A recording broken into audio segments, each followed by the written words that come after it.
holiday host's worst nightmare is a dry turkey. No matter how much gravy you put on it, not gonna work. We have tested literally thousands of turkeys in the Good Housekeeping Test Kitchen, intentionally drying out some in the name of research. Today, I'm gonna show you a delicious, easy way to roast a succulent, perfect turkey.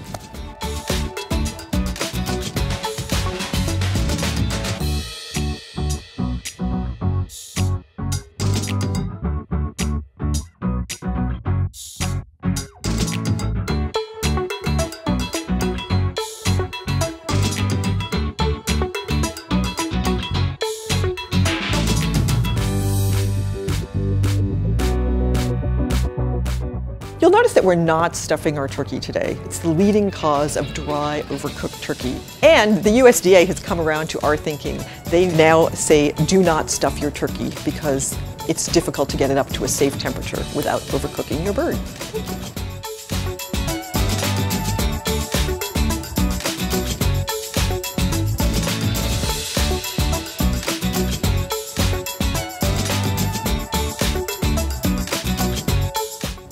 About that packet that comes inside the turkey. First of all, don't forget to take it out. But the neck is perfect to add to the pan because it'll actually give more flavor to your gravy. Don't use the livers in the pan because if you leave them in to cook that long, they will make the pan juices really bitter. You can use the gizzard, you can use the giblet, and you definitely want to use the neck. Please save or discard the livers.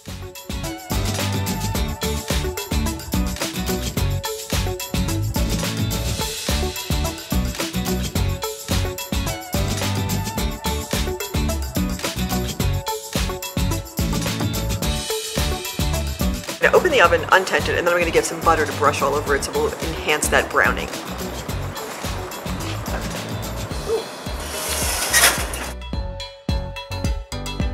All right, we're going to give this another hour to hour and a half, depending on how it all goes.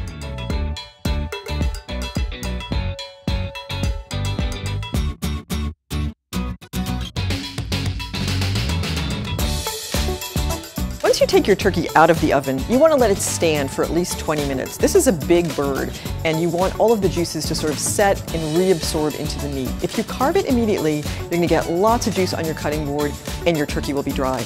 And we've done a lot of work to avoid that.